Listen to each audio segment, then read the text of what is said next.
Important ಆಗ್ತಾವ. ನಾವು ಯಾವುದೇ ಏನಂತಂದ್ ಹೇಳಿದ್ರೆ ಕ್ವಶನ್ ಪೇಪರ್ಸ್ ಗಳನ್ನ ಸಾಲ್ವ್ ಮಾಡಬೇಕು ಟೈಮ್ ಅಂಡ್ ವರ್ಕ್ ಮೇಲೆ ಅಂತಂದ್ ಹೇಳಿದ್ರೆ ಒಂದೆರಡು ಕಾನ್ಸೆಪ್ಟ್ಸ್ ಗಳು ಅಷ್ಟೇ ಸಿಂಪಲ್ ಆಗಿ ನೋಡ್ಕೋಣ. ಇವಾಗ ಒಬ್ಬ ಏನಂತಂದ್ ಹೇಳಿದ್ರೆ ಎ ಅಂತ ಇದಾನ.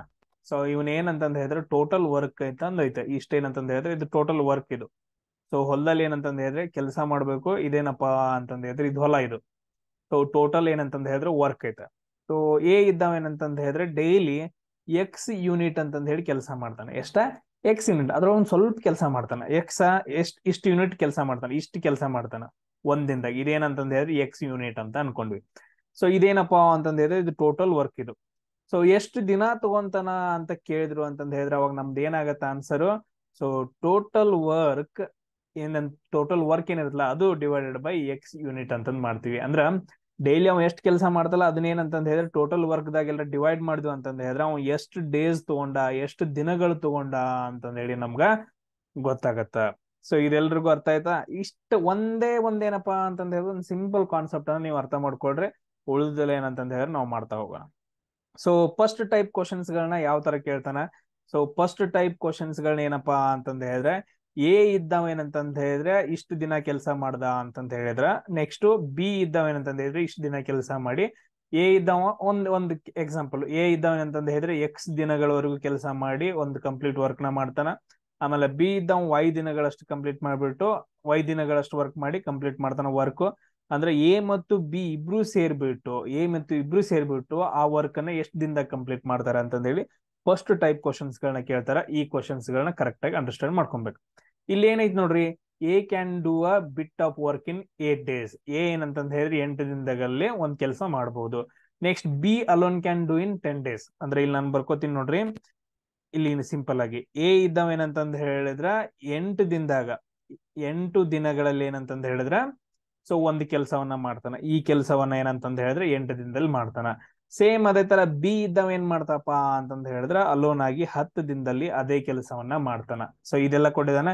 ಇನ್ how long both cooperating can do it. ಅಂದ್ರೆ ಇಬ್ರು ಸೇರ್ಬಿಟ್ಟು ಎಷ್ಟು ದಿನದಾಗ ಮಾಡ್ತಾರ ಅಂತಂದ್ ಹೇಳಿ. ಸೊ ಇನ್ನೇನಪ್ಪಾ ಅಂತಂದ್ ಹೇಳಿದ್ರೆ ಇಲ್ಲಿ ಒಂದಿಂದಾಗ ಎಷ್ಟು ಕೆಲಸ ಮಾಡ್ತಾರ ಅಂತಂದ್ ಹೇಳಿ ಕಂಡು ಹಿಡಿದ್ಬಿಟ್ಟು ಮಾಡೋದಿರತ್ತ. ಸೊ ಅದನ್ನ ನಾನು ಹೇಳ್ಕೊಡ್ತೀನಿ ಹೆಂಗ. ಸರ್ ಇವು ಒಂದಿಂದಾಗ ಎ ಇದ್ದಾವ ಅಂತಂದ್ ಹೇಳಿದ್ರೆ ಒಂದಿಂದಾಗ ಒಂದಿನದ ಕೆಲಸ ನಾವು ಕಂಡು ಹಿಡ್ಕೊಬೇಕು. ಒಂದಿನದ ಕೆಲಸ ಏನಂತಂದ್ರೆ ಏದು ಒಂದಿನ ಕೆಲಸ ಎಷ್ಟಪ್ಪಾ ಅಂತಂದ್ ಹೇಳಿದ್ರೆ ಸರ್ 1/8. ಸೊ 1 ಅನ್ನೋದು ಟೋಟಲ್ ವರ್ಕ್ ಅಂತ ಅನ್ಕೊಡ್ರಿ. ಸೊ ಒನ್ ಅನ್ನೋದು ಟೋಟಲ್ ವರ್ಕ್ ಅಂತ ಅನ್ಕೊಡ್ರಿ, ಡಿವೈಡೆಡ್ ಬೈ 8 ದಿನ ಮಾಡ್ರಿ ಅಂತಂದ್ ಹೇಳಿದ್ರೆ ಒಂದಿಂದಾಗ ಎಷ್ಟು ಕೆಲಸ ಮಾಡ್ತಾವ ಅನ್ನೋದು ಗೊತ್ತಾಯ್ತ್ರಿ. ಸರ್ ಸೇಮ್ ಹಂಗಾರಿ ಬಿದು ಒಂದಿನದ ಕೆಲಸ ನೋಡ್ಕೊಡ್ರಿ. ಸೊ 1/10 ರೀ. 1 ಅನ್ನೋದು ಫುಲ್ ಟೋಟಲ್ ವರ್ಕ್ ಆಯ್ತು ಅಂತಂದ್ ಹೇಳಿದ್ರೆ ಸೊ 10 days ಡಿವೈಡೆಡ್ ಬೈ ಮಾಡ್ರೆ ನಮಗ್ ಒಂದಿನದ ಕೆಲಸ ಸಿಕ್ತ್ರಿ. ಅವಾಗ್ರಿ ಸರ್ ಎ ಮತ್ತು ಬಿ ಇಬ್ರದ್ದು ಸೇರಿ ಒಂದಿನದ ಕೆಲಸ ನೋಡೋಣ್ರಿ. ಸೊ ಇಲ್ಲಿ ಏನ್ ಮಾಡೋಣ್ರಿ ಸರ್, ನಾವು 1/8 ಪ್ಲಸ್ ಅದಾದ ನಂತರ 1/10 ಮಾಡೋಣ್ರಿ. ಸೊ ನಾವು ಇಲ್ಲಿ ಏನಂತಂದ್ ಹೇಳಿದ್ರೆ ನೀವು ಲಸ ಕಂಡು ಹಿಡ್ಕೊಂಡು ಸೊ ಎಷ್ಟಾಗತ್ ನೋಡ್ರಿ ಲಸ. ಸೊ 8/10 ಅಂದ್ರೆ 2 4 8 2 5 10. ಸೊ ನಮ್ಗೆ ಲಸ ಎಷ್ಟು ಬರುತ್ತೆ? 2 4 8 40 ಬರುತ್ತೆ. ಎಸ್. ಸೊ ಅದಾದ ನಂತರ ಇದು 8 5 40 ಬರುತ್ತಾರೆ ಸರ್, ಇದು 14 40 ಬರುತ್ತೆ. ಸೊ 5 + 4. ಸೊ ಇಲ್ಲಿ ನೋಡ್ರಿ 9/40 ಏನಂತಂದ್ ಹೇಳಿದ್ರೆ ಒಂದ್ ದಿನದ ಕೆಲಸ ಆಯ್ತು. ಸೊ ಅದನ್ನ ಸರ್ ನಾವು ಉಲ್ಟಾ ಬರ್ಕೊಂಡ್ವಿ ಅಂತಂದ್ ಹೇಳಿದ್ರೆ 40/9.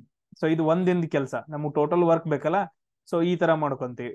ಸೊ 9/40 ಐತಲ್ಲ ಅದೇನಪ್ಪಾ ಅಂತಂದ್ ಹೇಳಿ ನಮ್ಗೆ 40/9 days ಏನಂತಂದ್ ಹೇಳಿದ್ರೆ ಕೆಲಸ ಆಗತ್ತ. ಇದೇನಪ್ಪಾ ಅಂತಂದ್ ಹೇಳಿದ್ರೆ one type of work. Clear? So ಇದೇನಂತಂದ್ ಹೇಳಿದ್ರೆ ಈ ರೀತಿಯಾಗಿ ನೀವು ಮಾಡ್ಬೋದು. ಸರ್ ಇನ್ನು ಏನಂತಂದ್ ಹೇಳಿದ್ರೆ ನಮ್ಗೆ ಇದೆಲ್ಲ ಅರ್ಥ ಆಗಂಗಿಲ್ರಿ, 1 ದಿನದ 2 ದಿನದಿಂದ. ಸೊ ಇದರಿಂದ ಈಸಿಯಾಗಿ ಏನಾದ್ರು ಹೇಳ್ಬಹುದಾ ಅಂದ್ರೆ ನೆಕ್ಸ್ಟ್ ನಾವು ಏನ್ ಮಾಡ್ತೀವಪ್ಪ, ಇಲ್ಲಿ ಸಿಂಪಲ್ ಆಗಿ ಕೇಳ್ಕೊಡ್ರಿ. ಇವಾಗ ಇವ್ರಿಬ್ರು ಎ ಇದ್ದಾವ 8 ದಿನದಾಗ ಮಾಡ್ದ, ಬಿ ಇದ್ದಾವ 10 ದಿನದಾಗ ಏನಂತಂದ್ ಹೇಳಿದ್ರೆ ಒಬ್ಬ ಕೆಲಸ ಮಾಡ್ದ. ಬಟ್ ಆದ್ರೆ ಎ ಮತ್ತು ಬಿ ಇದ್ದಾರ ಏನ್ ಮಾಡ್ತಾರ ಅಂತಂದ್ ಹೇಳಿದ್ರೆ 3 ದಿನ ಒಟ್ಟಿಗೆ ಕೆಲಸ ಮಾಡ್ತಾರ. ಆಮೇಲೆ ಬಿ ಬಿಟ್ಟು ಹೋಗ್ತಾ ಎ ಒಬ್ಬ ಮುಂದೆ ಎಷ್ಟು ಮಾಡ್ತಾ, ಈ ತರ ಕೆಲಸ ಬರ್ತಾವಲ್ಲ ಕ್ವಶನ್ಸ್ ಗಳು. ಅವಾಗ ಹೆಂಗ್ ಮಾಡದ? ಸೊ ಇಲ್ಲಿ ನೋಡ್ರಿ ಎ ಇದ್ದಾವ 8 ದಿನದಾಗ ಒಂದ್ ಕೆಲಸ ಕಂಪ್ಲೀಟ್ ಆಗಿ ಮಾಡ್ತಾನ. ಸೊ ಬಿ ಇದ್ದಾವ 10 ದಿನದಾಗ ಮಾಡ್ತಾನ. ಇವಾಗ ನಾವು ಲಸ ತಕೊಡ್ರಿ 8 ಮತ್ತು 10. ಇನ್ನೊಂದು ಟೈಪ್ ಹೇಳತ್ತೇನೆ ನಾವು, ಇದು ಮಸ್ತ್, ಇದು ಈಸಿ ಆಗಿರೋದು. ಲಸ ತಕೊಡ್ರಿ. ಸೊ ಇದು ಎಷ್ಟೈತಿ? 2 4 8 ರೀ ಸರ, ಇದು 2 5 10 ರೀ. ಸೊ ನಮ್ಗೆ ಇಲ್ಲಿ ಲಸ ಎಷ್ಟು ಬಂತು? 2 4 8 8 5 40. ಸೊ ಇಲ್ಲೇನಪ್ಪಾ ಅಂತಂದ್ ಹೇಳಿದ್ರೆ 40 ಅಂತ ಬರ್ಕೊಡ್ರಿ. ಇದೇನಪ್ಪಾ ಅಂತಂದ್ ಹೇಳಿದ್ರೆ ಲಸ ತಕೊಂಡ್ರೆ ಇದು ನಮ್ಗೆ ಟೋಟಲ್ ವರ್ಕ್. ಇದು 8 ದಿನ 10 ದಿನದ ಐತಲ್ಲ, ಅದನ್ನ ಲಸ ತಕೊಂಡ್ವಿ ಅಂತಂದ್ ಹೇಳಿದ್ರೆ ನಮ್ಗೆ ಟೋಟಲ್ ವರ್ಕ್ ಸಿಕ್ತು 40 ದಿನ ಅಂತಂದ್ ಹೇಳಿ. ಸೊ ಇವ್ನ ಏನ್ ಮಾಡ್ರಿ, ಸೊ ಇದನ್ನ ಡಿವೈಡೆಡ್ ಬೈ ಮಾಡ್ರಿ. 8 5 40. ಸೊ ಇದು ಏನ್ 5 ಬಂತಲ್ಲ, ಇದು ಒಂದ್ ದಿನದಲ್ಲಿ ಯೂನಿಟ್ ಇದಂದ್ರೆ 5 ಯೂನಿಟ್ ಮಾಡ್ತಾನ. ಸೊ ಅಂದ್ರೆ ಇದನ್ನ ನೀವು 40/8 ಮಾಡ್ರಿ ಅಂತಂದ್ ಹೇಳಿದ್ರೆ ಟೋಟಲ್ ವರ್ಕ್ ಆಮೇಲೆ ದಿನಗಳು ಮಾಡಿದ್ರಿ ಅಂತಂದ್ ಹೇಳಿದ್ರೆ ಒಂದ್ ದಿನದಲ್ಲಿ ಮಾಡೋ ವರ್ಕ್. ಸೊ 8×5 = 40. ಒಂದ್ ದಿನದಲ್ಲಿ ಎಷ್ಟು ಯೂನಿಟ್ ಮಾಡ್ದ ಕೆಲಸ? 5 ಯೂನಿಟ್ ಮಾಡ್ದ. ಸೇಮ್ ಅದೇ ತರ ಬಿದು ನೋಡ್ರಿ. ಸೊ 40/10 ಮಾಡ್ರಿ, total work divided by total ದಿನಗಳು. ಅವಾಗ ಏನಂತಂದ್ ಹೇಳಿದ್ರೆ ಎಷ್ಟು ಬಂತು? 4 ಬಂತು. ಅಂದ್ರೆ ಇವನು ಕೂಡ ಏನಂತಂದ್ ಹೇಳಿದ್ರೆ 4 ಯೂನಿಟ್ ಮಾಡ್ತಾನ ಒಂದ್ ದಿನಕ್ಕೆ. ಏನಂತಂದ್ ಹೇಳಿದ್ರೆ ಇದು ಒಂದು ದಿನಕ್ಕೆ ನಾವು ಮಿಡಲ್ ಬರ್ಕೊಂಡೇವಲ್ಲ, ಇದು ಒಂದ್ ದಿನಕ್ಕೆ. ಸೊ ಒಂದ್ ದಿನಕ್ಕೆ ಎ 5 ವರ್ಕ್ ಮಾಡ್ದ. ಸೊ ಬಿ ಇದೇನಂತಂದ್ ಹೇಳಿದ್ರೆ 4 ಯೂನಿಟ್ ಮಾಡ್ದ. ಸೊ ಇಷ್ಟ ಅರ್ಥ ಆಯ್ತಾ? ಸೊ ಇವಾಗ ಏನಂತಂದ್ ಹೇಳಿದ್ರೆ ನಮ್ಗೇನ್ ಏನ್ ಕೇಳಿದಾರೆ, ಇಬ್ರು ಸೇರ್ಬಿಟ್ಟು ಎ ಅಂಡ್ ಬಿ ಇಬ್ರು ಸೇರ್ಬಿಟ್ಟು ಎಷ್ಟು ದಿನ ತಗೊಂತಾರ ಕೆಲಸ ಮಾಡಕಂತ ತಗೊಂಡಿದ್ದಾರೆ. ಸೊ ಇವಾಗ ಎ ಮತ್ತು ಬಿ, ಇಲ್ಲಿ ನಾನು ಬರ್ಕೋತೀನಿ ನೋಡ್ರಿ, ಎ ಮತ್ತು ಬಿ ಸೇರ್ಬಿಟ್ಟು ಒಂದು ದಿನಕ್ಕ ಎಷ್ಟು ಯೂನಿಟ್ ಕೆಲಸ ಮಾಡ್ತಾರೋ, ಎಷ್ಟು ಯೂನಿಟ್ ಕೆಲಸ ಮಾಡ್ತಾರೋ. ಸೊ ಕೂಡ್ಸ್ರಿ ಅದನ್ನ. 5 + 4 = ಏನಂತಂದ್ ಹೇಳಿದ್ರೆ 9 ಯೂನಿಟ್ ಆಯ್ತು. ಸೊ ಒಂದ್ ದಿನಕ್ಕೆ ಏನಂತಂದ್ ಹೇಳಿದ್ರೆ ಇವ್ರಿಬ್ರು ಸೇರ್ಬಿಟ್ಟು 9 ಯೂನಿಟ್. ಸೊ ಇವ್ರಿಬ್ರು ಸೇರಿ ಎಷ್ಟು ದಿನಗಳನ್ನ ತಗೊಂತಾರ sir? Total work divided by ಒಂದ್ ದಿನದ ವರ್ಕ್ ಯಾರ್ಯಾರ್ದ ಇಬ್ರದು ಸೇರ್ಬಿಟ್ಟು. ಸೊ ಟೋಟಲ್ ವರ್ಕ್ ಎಷ್ಟೈತಿ ಸರ್? 40 ಐತ್ರಿ. ಸೊ ಒಂದ್ ದಿನದ ವರ್ಕ್ ಎಷ್ಟ್ ಮಾಡಿದಾರ್ರಿ? 9 ಮಾಡಿದಾರ್ರಿ. ಸೊ 40/9 ಏನಂತಂದ್ ಹೇಳಿದ್ರೆ ದಿನಗಳಾಗ್ತಾವ್ರಿ. ಕ್ಲಿಯರ್ ಎಲ್ರಿಗೂ? ಸಿಂಪಲ್ ಆಗಿ ನಾನು ಎಕ್ಸ್ಪ್ಲನೇಷನ್ ಕೊಡತಾನ ಅಂತಂದ್ ಹೇಳಿ ನಿಮ್ಗೆ ಜಾಸ್ತಿ ಆಗೈತೆ. ಎ ಎಷ್ಟ್ ದಿನ ಮಾಡ್ದ? 8 ದಿನ. ಬಿ ಎಷ್ಟ್ ದಿನ? 10 ದಿನದಾಗಿ ಒಬ್ಬೊಬ್ರು ಸೇರಿ ಕಂಪ್ಲೀಟ್ ಮಾಡ್ತಾರೆ, ಅಲೋನ್ ಆಗಿ ಕಂಪ್ಲೀಟ್ ಮಾಡ್ತಾರೆ. ಸೊ ಅದ್ರದ್ದು ಏನಂತಂದ್ ಹೇಳಿದ್ರೆ ಲಸ ತಕೊಡ್ರಿ. ಲಸ ತಕೊಂಡ ನಂತರ ಒಂದು ವ್ಯಾಲ್ಯೂ ಬರುತ್ತಲ್ಲ, ಅದು ಟೋಟಲ್ ವರ್ಕ್ ಆಯ್ತು. ಸೊ ಇದನ್ನ ಏನ್ ದಿನ ತಗೊಂಡಲ್ಲ ಅದನ್ನ ಡಿವೈಡೆಡ್ ಮಾಡ್ರಿ, ಒಂದ್ ದಿನಕ್ಕೆ ಎಷ್ಟು ವರ್ಕ್ ಮಾಡ್ತಂತ ಗೊತ್ತಾಯ್ತು. ಸೊ ಇಲ್ಲಿ ಒಂದ್ ದಿನಕ್ಕೆ ಎಷ್ಟು ಮಾಡ್ತಾ ಗೊತ್ತಾಯ್ತು. ಇವ್ರ ಇಬ್ರದ್ದು ಸೇರಿ ಕೇಳಿದಾರಲ್ಲ, ಇವ್ರಿಬ್ರು ಒಂದ್ ದಿನಕ್ಕೆ ಎಷ್ಟು ಯೂನಿಟ್ ಕೆಲಸ ಮಾಡ್ತಾರ ಇದನ್ನ ಮತ್ತು ಇದನ್ನ ಸೇರಿಸಿದ್ರೆ ಎಷ್ಟು ಬಂತು? 9 ಯೂನಿಟ್ ಬಂತು. Total work divided by 9 unit ಮಾಡ್ರಿ ಅಂತಂದ್ ಹೇಳಿದ್ರೆ ಅವ್ರು ಎಷ್ಟು ದಿನ ಕಂಪ್ಲೀಟ್ ಮಾಡಕ್ ಕೆಲಸ, ಅಂದ್ರೆ ಆ ಕೆಲಸ ಎಷ್ಟ್ ದಿನ ತಗೊಂತಾರ ಕಂಪ್ಲೀಟ್ ಮಾಡಕ ಅಂತಂದ್ ಹೇಳಿ ನಮ್ಗೆ ಸಿಕ್ತು. 40/9 ಏನಪ್ಪಾ ಅಂತಂದ್ ಹೇಳಿದ್ರೆ ನಮ್ಗೆ ಇಲ್ಲಿ ಕರೆಕ್ಟ್ ಆಗಿರೋ ಆನ್ಸರ್ ಆಯ್ತು. ಸೊ ಇದೆಲ್ರಿಗೂ ಅರ್ಥ ಆಯ್ತಾ? ಸೇಮ್ ಅದೇ ತರ ನೆಕ್ಸ್ಟ್ ಮಾಡೋಣ. ಇಲ್ಲಿ ನೋಡ್ರಿ, A can do work in 6 days ಅಂತ ಇದೆ. ಸೊ ಒಂದ್ ಕೆಲಸವನ್ನ ಎ ಇದ್ದ ಏನ್ ಮಾಡ್ತಾನಪ್ಪ ಅಂತಂದ ಹೇಳಿದ್ರೆ 6 ದಿನಗಳಲ್ಲಿ ಮುಗಿಸ್ತಾನ. ಸೇಮ್ ಅದೇ ತರ ನೋಡ್ರಿ. ಸೊ ಬಿ ಇನ್ 9 days ಅಂದ್ರೆ ಬಿ ಏನಂತಂದ ಹೇಳಿದ್ರೆ 9 ದಿನಗಳಲ್ಲಿ ಮುಗಿಸ್ತಾನ. 9 ದಿನಗಳಲ್ಲಿ ಇಷ್ಟು ಬರ್ಕೊಂಡ್ವಿ. ಅದ್ನ ಬೇರೆ ಹೇಳಕ್ತಿಲ್ಲ, ಇದನ್ನ ಹೇಳಕತ್ತಾನ. ಸ್ವಲ್ಪ ಲಾಂಗ್ ಆದ್ರೂ ಪರವಾಗಿಲ್ಲ, ಈಸಿಯಾಗಿ ಅರ್ಥ ಆಗತ್ತೆ. ಸೊ ಇವಾಗ ನಾವೇನ್ ಮಾಡ್ಬೇಕು? ನೆಕ್ಸ್ಟ್ ಕೆಲಸ ಏನ್ ನಮ್ದ 6 ಮತ್ತು 9 ಏನಂತಂತ ಹೇಳಿದ್ರೆ ಲಸ ತಕ್ಕೊಬೇಕು. 3 2 6 3 3 9 ನೆಕ್ಸ್ಟ್ ಬರಂಗಿಲ್ಲ. ಅಂದ್ರ 3 2 6 6 3 18 18 ಬಂತು. 18 ಏನೋ ಅನ್ನೋದು ಇದು ಟೋಟಲ್ ವರ್ಕ್. 18 ಅನ್ನೋದೇನು ಇದು ಟೋಟಲ್ ವರ್ಕ್. ನಾವ್ ಇವಾಗ ಏನ್ ಕಂಡಿಡ್ಬೇಕು? ಎ ಒಂದ್ ದಿನದಾಗ ಎಷ್ಟ್ ಮಾಡ್ತಾನ ಕಂಡಿಡ್ಬೇಕು. ಸೊ ಏನ್ ಮಾಡ್ಬೇಕು ನಾವು? 18/6 ಮಾಡ್ಬೇಕು. ಅಂದ್ರ 3 ಯೂನಿಟ್.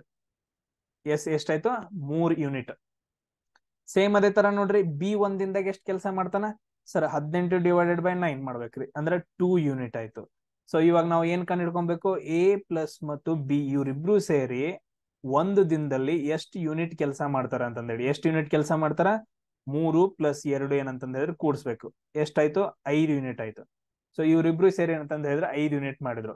ಸೊ ನಮ್ದು ಟೋಟಲ್ ವರ್ಕ್ ಎಷ್ಟೈತಿ? 18 ಐತಿ. ಟೋಟಲ್ ವರ್ಕ್ ಎಷ್ಟೈತಿ? 18 ಐತಿ. ಎ ಪ್ಲಸ್ ಬಿ ಎಷ್ಟು ದಿನದಲ್ಲಿ ಕೆಲಸ ಮಾಡ್ತಾರ? 18 ವರ್ಕ್ ಅನ್ನ ಎಷ್ಟು ದಿನದಲ್ಲಿ ಕೆಲಸ ಮಾಡ್ತಾರ? ಒಂದ್ ದಿನದಲ್ಲಿ ಅವ್ರ ಏನಂದ್ರೆ 5 ಯೂನಿಟ್ ಮಾಡ್ತಿದಾರ. ಸೊ ಇವಾಗ ಇದನ್ನ ಡಿವೈಡೆಡ್ ಬೈ ಮಾಡ್ರಿ, ಎಷ್ಟಾಗತ್ತ ನೋಡ್ರಿ. ಡಿವೈಡೆಡ್ ಬೈ ಮಾಡ್ರೆ ಸರ್ 5 3 15 ರೀ. ಸೊ 3 ಉಳಿತ್ರಿ. ಸೊ ಪಾಯಿಂಟ್ ಕೊಟ್ವಿರಿ. ಸೊ 5 6 30 ರೀ. ಸೊ ಅಂದ್ರೆ 3.6 days ಏನಂತಂದ ಹೇಳಿದ್ರೆ ಇಬ್ರು ಸೇರ್ಬಿಟ್ಟು ಕೆಲಸ ಮುಗಿಸ್ತಾರ್ರಿ. ಸೊ ಈಸಿಯಾಗಿ ಅರ್ಥ ಆಯ್ತಾ? ಇಷ್ಟೇ. ಸೇಮ್ ಇದನ್ನೇ ಕಲ್ತ್ಕೊಡ್ರಿ. ಯಾಕಂತಂದ್ ಹೇಳಿದ್ರೆ ನೀವು ಅದನ್ನ ಡಿವೈಡೆಡ್ ಬೈ ಮಾಡು, ಇದನ್ನ ಡಿವೈಡೆಡ್ ಬೈ ಮಾಡು, ನಿಮ್ ಕೆಲಸ ಬೇಡ. ಇಲ್ಲೇನ ಎ 6 ದಿನದಾಗ ಮಾಡ್ದ, ಬಿ 9 ದಿನದಾಗ ಮಾಡ್ದ, ಆಯ್ತು. ಇವ್ರಿಬ್ರು ಸೇರಿ ಯಾವಾಗ ಮಾಡ್ತಾರ ಅಂತ ಕೇಳಿದಾರ, ಅಷ್ಟೇ ತಾನೆ. ಸೊ 6 ದಿನ 9 ದಿನ ನೀವು ಲಸ ತಕೊಂಡ್ರೆ ಎಷ್ಟು ಬಂತು ಸರ್? ನಮ್ಗೆ 18 ಬಂತ್ರಿ. 18 ಅನ್ನೋದು ಏನಾಯ್ತು? ಟೋಟಲ್ ವರ್ಕ್ ಅಂತ ಬರ್ಕೊಂಡ್ರಿ. ಒಂದ್ ದಿನದಾಗ ಅವ್ರಿಬ್ರು ಎಷ್ಟ್ ಮಾಡ್ತಾರ? ಎ ಒಂದ್ ದಿನದಾಗ ಎಷ್ಟ್ ಮಾಡ್ತಾನ? 18/6 ಅಂದ್ರ ಇಷ್ಟು ವರ್ಕ್ ಅನ್ನ 6 ದಿನದಾಗ ಮಾಡ್ತಾ ಅಂತಂದ ಹೇಳಿದ್ರೆ ಡಿವೈಡೆಡ್ ಮಾಡ್ಬಿಟ್ರೆ ಒಂದ್ ದಿನದ ಸಿಕ್ತು 3 ಯೂನಿಟ್. ಇಲ್ಲಿ 2 ಯೂನಿಟ್ ಸಿಕ್ತು. ಇವೆರಡು ಕೂಡ್ಸ್ಕೊಂಡ್ರೆ 5 ಯೂನಿಟ್ ಅವ್ರಿಬ್ರು ಸೇರ್ ಮಾಡೋದ. ಟೋಟಲ್ ವರ್ಕ್ ಎಷ್ಟೈತಿ? 18 ಐತಿ. ಅದ್ರಾಗ ಅವ್ರು ಇಬ್ರು ಒಂದ್ ದಿನಕ್ಕೆ ಮಾಡೋ ಕೆಲಸವನ್ನ ನೀವು ಇಲ್ಲಿ ಮಾಡ್ರಿ ಅಂತಂದ ಹೇಳಿದ್ರೆ ಎಷ್ಟ್ ದಿನ ಮಾಡ್ತಾರ ಅನ್ನೋದು ಸಿಕ್ಬಿಡ್ತು. ಇಷ್ಟು ಸಿಂಪಲ್ ಆಗಿ ಏನಂತಂದ ಹೇಳಿದ್ರೆ ನೀವು ನೋಡ್ಕೊಂತ ಹೋಗ್ಬೇಕು. ನೆಕ್ಸ್ಟ್ ಅದೇ ತರ ನೋಡ್ರಿ, A can do a work in 20 days. A ಇದ್ದಾವ ಏನಂತಂದ ಹೇಳಿದ್ರೆ 20 days ಅಲ್ಲಿ ಒಂದು ವರ್ಕವನ್ನ ಮಾಡ್ತಾನ, ಒಂದು ಕೆಲಸವನ್ನ ಮಾಡ್ತಾನ. ನೆಕ್ಸ್ಟ್ ಬಿ ಇದ್ದಾವ ಏನಂತಂದ ಹೇಳಿದ್ರೆ 20 ದಿನದಾಗ, ಸಾರಿ, ಬಿ ಇದ್ದಾವ ಏನಂತಂದ ಹೇಳಿದ್ರೆ 30 ದಿನದಾಗ ಮಾಡ್ತಾನ ಅಂತ ಕೊಟ್ಟಿದ್ದಾರೆ. ಅದಾದ ನಂತರ ಅವ್ರಿಬ್ರು ಸೇರಿಬಿಟ್ಟು ಎಷ್ಟು ದಿನದಾಗ ಮಾಡ್ತಾರ ಅಂತ ಕೇಳಿದಾರೆ. ಇವಾಗ ನಾವ್ ಏನ್ ಮಾಡ್ಬೇಕು, 20 ಮತ್ತು 30 ಲಸ ತಕ್ಕೋಬೇಕು. ಸೊ ತಕ್ಕೊಡ್ರಿ. ಸೊ 2 ಹತ್ಲೆ 20 ರೀ ಸರ್, 2 15 ರೀ. ಸೊ ಅದಾದ ನಂತರ ನೆಕ್ಸ್ಟ್ ನೋಡ್ರಿ ಸರ್, 5 2 10 ರೀ, 5 3 15 ರೀ. ಲಸ ತಕೊಡ್ರಿ, 2 5 10, 10 2 20, 23 60. ಸೊ 60 ಅನ್ನೋದು ಏನಾಯ್ತಪ್ಪ ಅಂತಂದ ಹೇಳಿದ್ರೆ ಟೋಟಲ್ ವರ್ಕ್ ಆಯ್ತು. ಹಿಂಗೆ ಬರ್ಕೋಬೇಕು ನೀವು. ಸೊ ಇದು ಟೋಟಲ್ ವರ್ಕ್ ಆಯ್ತು. ಒಂದ್ ದಿನಕ್ಕೆ ಎಷ್ಟು ವರ್ಕ್ ಮಾಡ್ತಾನ ಅದನ್ನ ಕೆಲಸ ಮಾಡ್ಕೊಬೇಕು. 60 / 20 ಎಷ್ಟಾಯ್ತು, 3 ಯೂನಿಟ್. 3 ಯೂನಿಟ್ ಏನಂತಂದ ಹೇಳಿದ್ರೆ ಒಂದ್ ದಿನಕ್ಕೆ ಮಾಡ್ದ. ಸೇಮ್ ಅದೇ ತರ ಬಿ ಎಷ್ಟ್ ಮಾಡ್ತಾನ, 60 / 30 ಅಂದ್ರ 2 ಯೂನಿಟ್ ಮಾಡ್ದ. ಡೈಲಿ ಎಷ್ಟು ಅಂತಂದ ಹೇಳಿದ್ರೆ 2 ಯೂನಿಟ್ ಮಾಡ್ದ. ನಮಗೇನ್ ಕೇಳಿದಾರ, ಎ ಅಂಡ್ ಬಿ ಎಷ್ಟು ದಿನ ತಗೊಂತಾರ ಅಂತ ಕ್ವಶನ್ ಕೇಳಿದಾರ. ಅದನ್ನ ಕಂಡುಹಿಡಿಬೇಕಂದ್ರ ಸೊ ಟೋಟಲ್ ವರ್ಕ್ ನಮ್ಗೆ ಗೊತ್ತೈತೆ. ಸೊ ಅದಾದ ನಂತರ ಒಂದ್ ದಿನಕ್ಕೆ ಎಷ್ಟು ಯೂನಿಟ್ ಕೆಲಸ ಮಾಡ್ತಾರ ಅದನ್ನ ಕಂಡುಹಿಡ್ಬೇಕಲ್ಲ. ಒಂದ್ ದಿನಕ್ಕ ಎಷ್ಟು ಯೂನಿಟ್ ಕೆಲಸ ಮಾಡ್ತಾರೋ ಎ ಮತ್ತು ಬಿ ಸೇರ್ಬಿಟ್ಟು ಮಾಡ್ಬೇಕಂದ್ರ 3 + 2 ಮಾಡಿದ್ರಿ, 5 ಬಂತು. ಈಗ ಮಾಡ್ಕೊಡ್ರಿ. ಸೊ ಇದು 60 / 5, 5 ಒಂದ್ಲೆ 5 12 ಸರ್, 12 ದಿನ ಏನಂತಂದ ಹೇಳಿದ್ರೆ ಅವ್ರು ಟೈಮ್ ತಗೊಂತಾರ್ರಿ. ನಮ್ಗೆ ಆಪ್ಷನ್ ಸಿ ಕರೆಕ್ಟ್ ಆಯ್ತು. ಸೊ ಈ ರೀತಿ ಇಲ್ಲಿ ನೋಡ್ರಿ, ಎ 20 ದಿನದಾಗ ಮಾಡ್ದ, ಬಿ 30 ದಿನದಾಗ ಮಾಡ್ದ. ಸೊ ಲಸ ತಕೊಂಡ್ರಿ, ಟೋಟಲ್ ವರ್ಕ್ ಅನ್ನೋದು ಗೊತ್ತಾಯ್ತು, 60 ಆಯ್ತು. ಒಂದ್ ದಿನಕ್ಕೆ ಎಷ್ಟು ಯೂನಿಟ್ ಮಾಡ್ತಾ ಅನ್ನೋದು ಕಂಡಿಡ್ಬೇಕು. ಸೊ 60 / 20 ಮಾಡಿದ್ರಿ, 3 ಯೂನಿಟ್ ಬಂತು. 60 / 30 ಮಾಡಿದ್ರಿ, 2 ಯೂನಿಟ್ ಬಂತು. ಸೊ ಅದನ್ನ ಎರಡು ಕೂಡಿಸಿದಾಗ ಏನಂತಂದ ಹೇಳಿದ್ರೆ ಟೋಟಲ್ 5 ಯೂನಿಟ್ ಏನಂತಂದ ಹೇಳಿದ್ರೆ ಎ ಮತ್ತು ಬಿ ಒಂದ ದಿನಕ್ಕೆ ಮಾಡ್ತಾರೆ ಕೆಲಸ. ಸೊ ಟೋಟಲ್ ವರ್ಕ್ ಎಷ್ಟೈತಿ, 60 ಐತಿ. ಸೊ ಒಂದ್ ದಿನ ಇಬ್ರು ಸೇರ್ಬಿಟ್ಟು ಒಂದ್ ದಿನಕ್ಕೆ ಎಷ್ಟು ಯೂನಿಟ್ ಮಾಡ್ತಾರ, 5 ಯೂನಿಟ್ ಮಾಡ್ತಾರ. ಅಂದ್ರೆ ಎಷ್ಟು ದಿನ ತಗೊಂತಾರ ಕಂಪ್ಲೀಟ್ ಮಾಡಕ, 12 ದಿನ ತಗೊಂತಾರ. ಸೊ ಈ ರೀತಿಯಾಗಿ ಏನಂತಂದ ಹೇಳಿದ್ರೆ ಕ್ಯಾಲ್ಕುಲೇಷನ್ ನೀವು ಮಾಡ್ಬೇಕು. ಇವಾಗ ನಿಮ್ದು ಏನ್ ಕೆಲ್ಸಪ್ಪ ಅಂತಂದ ಹೇಳಿದ್ರೆ, ಸೊ ಈ ರೀತಿ ಕೇಳ್ತಾರಲ್ಲ, ಎ ಮತ್ತು ಬಿ ಅಥವಾ ಎಕ್ಸ್ ಅಂಡ್ ವೈ, ಅಥವಾ ಇಬ್ಬರು ಜನ ಹೆಸರು ಕೊಟ್ಟಿರ್ತಾರ, ಅಮಿತ್, ಅದಾದ ನಂತರ ಸುಮಿತ್, ಅಥವಾ ರಾಜು ಅಥವಾ ಸಂಜು ಅಂತಂದ ಹೇಳಿ ಇಬ್ಬರದ್ದು ಕೊಟ್ಟಿರ್ತಾರ ಗೊತ್ತಾ, ಈ ತರ. ಸೊ ಅವ್ರಿಬ್ರು ಸೇರಿ ಎಷ್ಟು ದಿನಕ್ಕೆ ಕೆಲಸ ಮಾಡ್ತಾರ, ಆ ಎಲ್ಲಾ ಕ್ವಶನ್ಸ್ ಗಳನ್ನ ನೀವ್ ಏನ್ ಮಾಡ್ರಿಪ್ಪ ಅಂತಂದ ಹೇಳಿದ್ರೆ, ನೀವೇನ್ ಮಾಡ್ರಿ, ಸೊ ಸರ್ಚ್ ಮಾಡ್ರಿ, ಇಂಟರ್ನೆಟ್ ದಾಗ ಸರ್ಚ್ ಮಾಡ್ರಿ. ಸರ್ಚ್ ಮಾಡಿ ಇವಾಗ ನಾನು ಏನ್ ಹೇಳಿದನ್ಲ, ಈಗೇನ್ ನಾನು ನಿಮ್ಗೆ ಈ ಸ್ಟೆಪ್ಸ್ ಇದ್ರ ಟ್ರಿಕ್ ಹೇಳಿದನ್ಲ, ಇದನ್ನ ಏನ್ ಮಾಡ್ಬೇಕಂತಂದ ಹೇಳಿದ್ರೆ ನೀವು ಕ್ಯಾಲ್ಕುಲೇಷನ್ ಮಾಡ್ಬೇಕು. ಕ್ಯಾಲ್ಕುಲೇಷನ್ ಮಾಡಿ ಎಲ್ರಿಗೂ ಕರೆಕ್ಟ್ ಆನ್ಸರ್ ಬರತೈತೋ ಇಲ್ಲೋ, ಆನ್ಸರ್ ಬರಾಕತ್ತಿತ್ತು, ನಿಮ್ಗೆ ಕರೆಕ್ಟ್ ಆಗಿ ಅರ್ಥ ಆಗಿತ್ತು ಅಂತಂದ ಹೇಳಿದ್ರೆ ಜೈ ಶ್ರೀರಾಮ್ ಅಂತ ಮೆಸೇಜ್ ಹಾಕ್ರಿ, ಇಲ್ಲ ಜೈ ಹಿಂದ್ ಅಂತ ಮೆಸೇಜ್ ಹಾಕ್ರಿ, ಹಾಯ್ ಸರ್ ಅಂತ ಮೆಸೇಜ್ ಹಾಕ್ರಿ, ಇಲ್ಲ ಹಾಯ್ ಅನ್ನ, ನಿಮ್ಗೆ ಏನ್ ಬರುತ್ತೋ ಅದ್ ಮೆಸೇಜ್ ಹಾಕ್ರಿ. ಬಟ್ ಆದ್ರೆ ಎಷ್ಟು ಜನರಿಗೆ ಅರ್ಥ ಆಗಿದೆ ಅಂತ ನೋಡ್ಕೋಬೇಕು. ಇಲ್ಲ ಅಂತಂದ ಹೇಳಿದ್ರೆ ಮತ್ ನೋಡೋಣ ಬ್ಯಾರೆ ಟ್ರಿಕ್ಸ್ ಗಳನ್ನ. ಸೊ ಇವಾಗ ಏನ್ ಮಾಡಿದ್ನಿ, ಟೈಪ್ 1 ಕ್ವಶನ್ ಗಳನ್ನ ಜಸ್ಟ್ ನಿಮ್ಗೆ ಹೇಳಿದ್ನಿ. ಸೇಮ್ ಟೈಪ್ 2 ಕ್ವಶನ್ಸ್ ಅನ್ನ ನಿಮ್ಗೆ ಏನಂತಂದ ಹೇಳಿದ್ರೆ ನೆಕ್ಸ್ಟ್ ಹೇಳ್ಕೊಡ್ತಾನೆ. ಸೇಮ್ ಮೆಥಡ್, ಬ್ಯಾರೆ ಟ್ರಿಕ್ಸ್ ಇಲ್ವೇ ಇಲ್ಲ ನನ್ನ ಹತ್ರ. ಸೇಮ್ ಟ್ರಿಕ್ಸ್ ಗಳು ಅಪ್ಲೈ ಮಾಡ್ಕೊಂತ ಹೋಗ್ಬೇಕು. ಇಲ್ಲಿ ನೋಡ್ರು, ವರ್ಕ್ ಅಂಡ್ ಟೈಮ್ ಬಗ್ಗೆ ಏನಂತಂದ ಹೇಳಿದ್ರೆ ಒಂದೇ ಟ್ರಿಕ್ ಅಪ್ಲೈ ಮಾಡ್ಬೇಕು. ನಿಮ್ಗೆ ಬ್ಯಾರೆದಲ್ಲಿ ಏನ್ ಮಾಡ್ತಾರ ಅಂತಂದ ಹೇಳಿದ್ರ, ಈಗ 30 ಕ್ವಶನ್ಸ್ ಗಳು ಬಂದು ಅಂದ್ರ 30 ಟ್ರಿಕ್ಸ್ ಹೇಳ್ಕೊಡ್ತಾರ. ಎಕ್ಸಾಮ್ದಾಗ ಅವೆಲ್ಲ ಎಲ್ಲಿ ನೆನಪಿರ್ತಾರೋ ನಿಮ್ಗೆ. ಒಂದೇ ಟ್ರಿಕ್ ನ ಎಲ್ಲದಕ್ಕೂ ಅಪ್ಲೈ ಮಾಡೋದು, ಯೂನಿವರ್ಸಲ್ ಲಾ ಇದ್ದಂಗ. ನಾವ್ ಹಂಗ್ ಮಾಡ್ಕೊಂತ ಹೋಗೋಣ. ಟೈಪ್ 1 ಕ್ವಶನ್ ನ ಬಿಡಿಸಿದೀನಿ. ಸೊ ನೀವೇನ್ ಮಾಡ್ಬೇಕು, 5 ಕ್ವಶನ್ಸ್ ಗಳನ್ನ ಸರ್ಚ್ ಮಾಡಿ ನೀವು ಕ್ಯಾಲ್ಕುಲೇಷನ್ ಮಾಡ್ಬೇಕು. ಇದು ಕರೆಕ್ಟ್ ಆಗಿ ಬರುತ್ತೋ ಇಲ್ಲೋ ಅಂತಂತ ಹೇಳ್ಬೇಕು. ಸೊ ನೆಕ್ಸ್ಟ್ ಕ್ಲಾಸ್ ಅಲ್ಲಿ ಸಿಗೋಣ. ಜೈ ಶ್ರೀರಾಮ್.